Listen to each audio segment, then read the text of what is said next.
Welcome to Kenton's videos. Enjoy the video. You start by launching Tor browser and waiting until it shows connected, so network protections are active.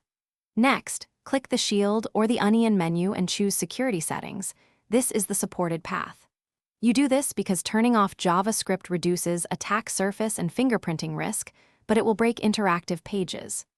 Once done, prepare to change the security level or use no script. Do not jump into About, Config yet, unless you know the consequences.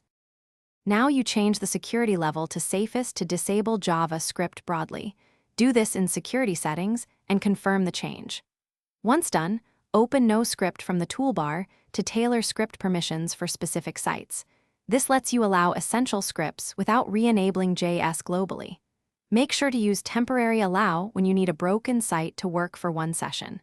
If a site still requires JS, consider the risks before permitting it.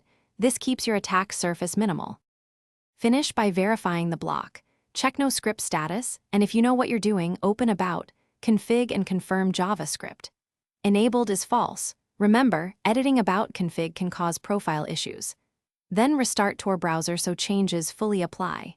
If a site breaks unexpectedly, temporarily raise the security level or use no script temporary allow, and if problems persist, reset no script settings or revert the slider. This troubleshooting tip helps you recover functionality.